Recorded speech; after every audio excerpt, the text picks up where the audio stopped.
क्या आप सभी जानते हैं कि आखिर श्री राम से बड़ा उनका नाम क्यों है?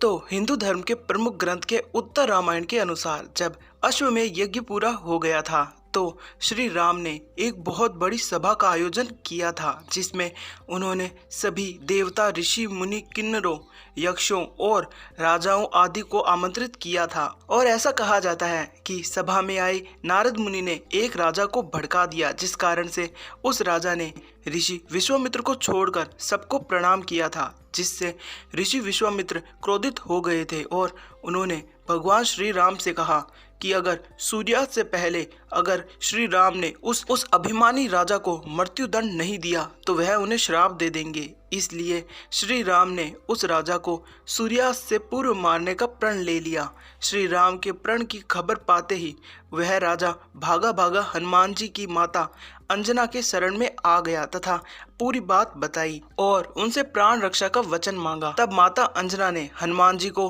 राजा की प्राण की रक्षा के लिए आदेश दे दिया। तब हनुमान जी ने श्री राम की शपथ लेकर कहा कि इस राजा का कोई भी बाल विवाह नहीं कर पाएगा। जब हनुमान जी ने शपथ ले ली तब राजा ने बताया कि भगवान श्री राम ने ही उनका वध करने का प्रण किया है।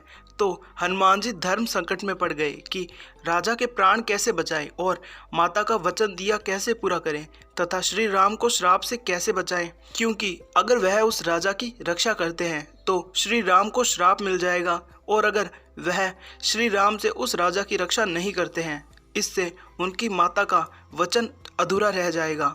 इसी धर्म संकट में फंसे हनुमान जी को एक योजना सूझी। उन्होंने हनुमान जी से सरयू तट पर जाकर श्री राम नाम जपने को कहा। हनुमान जी खुद छोटे रूप में राजा के पीछे छिप गए।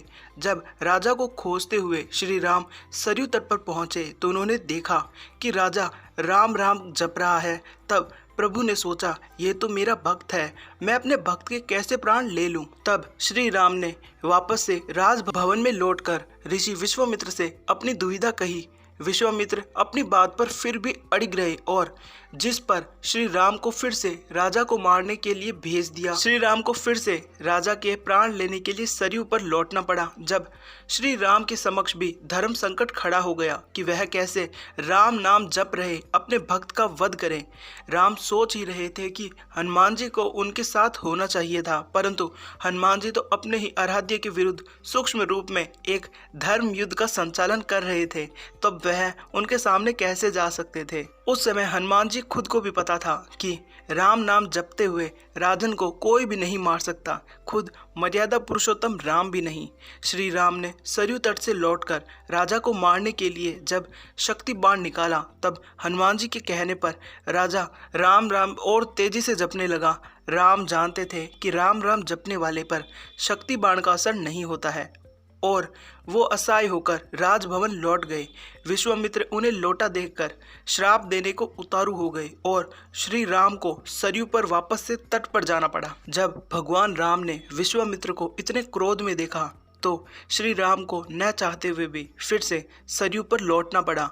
इस बार राजा हनुमान जी के इशारे पर जय सिया राम और जय जय जय हनुमान गा रहे थे। प्रभु श्री राम ने सोचा कि मेरे नाम के साथ साथ ये राजन शक्ति और भक्ति की जय बोल रहा है, ऐसे में कोई अस्त्र उसे कैसे मार सकता है। इस संकट को देखते हुए श्री राम मूर्छित हो गए। तब ऋषि वशिष्ठ ने ऋषि विश्वामित्र को सलाह दी कि राम को इस संकट में न डाले। उन्होंने कहा कि श्री राम चाह कर भी राम नाम जपने वाले को नहीं मार सकते, क्योंकि जो बल राम नाम में है वह स्वयं श्री राम में नहीं है।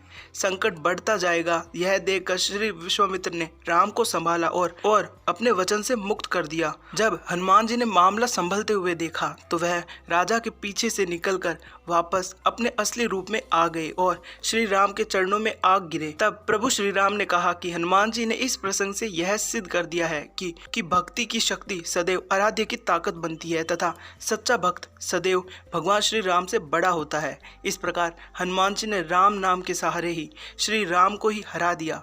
धन्य है राम नाम और धन्य है प्रभु श्री राम के भक्त हनुमान। हमें आशा है कि आपको हमारा आज का वीडियो पसंद आया होगा। कमेंट में जय श्री राम जरूर लिखें।